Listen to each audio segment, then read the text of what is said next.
Hello mga wadi! Welcome back to my mini vlog. Today, isi-share namin sa inyo ang experience namin ni Paisky sa Extra Care Medical Center kung saan nagpa-dental cleaning at teeth whitening kami na may kasama ng scaling and polishing. Super excited kami kasi matagal na rin namin gusto ang ipa-freshen up yung mga ngipin namin. Kaya tara, samahan nyo kami!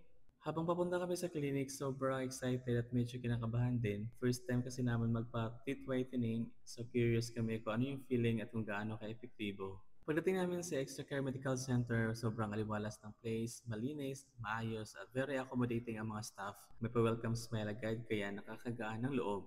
Unang ginawa sa amin ay ang dental cleaning, tinanggal muna ang mga plaque at mga stains, tapos isinunod na din yung scaling and polishing. Maingat ang dentist at kinakausap ka habang ginagawa para relax ka lang. Hindi siya masakit, pero medyo nakikiliti lang lalo na sa may mga gandang kilagid.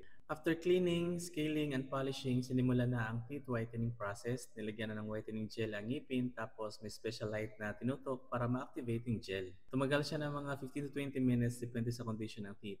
Chill lang habang inaantay ang result, pwede ka pa mag-selfie. Pero medyo naramdaman mo din yung konting pangingilo ng ngipin mo, kaya minsan magugulat ka na lang. Yung ngilo niya, grabe, ramdam na ramdam mo talaga. Pero okay din naman, kayang-kaya mo rin naman.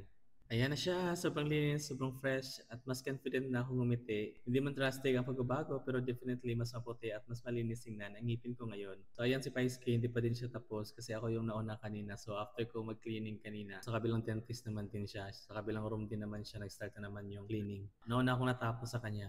So may dalawang session pala yung teeth whitening natin. So yung first session nasa mga 20 minutes ata yun. Tapos pangalawang session is mga nasa 15 minutes. Pero hindi ko na kinaya yung pangalawang session kasi nga ramdam ko na yung pangingilo ng ngipin ko. Masyado nang sensitive yung ngipin natin. So nasa 5 minutes lang ata yung tinanggal ng ating second session. Pero tatanungin ka din naman ng dentist kung tutuloy mo pa or hindi na. So kung masyado nang sensitive at di mo na kaya, so pwede mo nang itigil. So ganun din si Paisky. First session lang din yung tinapos niya. Hindi niya tinry yung second session. Kasi nga nangingilo na din yung ngipin niya and masyado nang sensitive daw. So ayun guys, tapos na kami. So masasabi ko lang sobrang sulit ng experience sa Extra Care Medical Center. Maayos ang serbisyo, magaan, kausap ang mga dentist, at very hygienic talaga. Kung nag-iisip ko yung magpa-cleaning o whitening, highly recommended sila.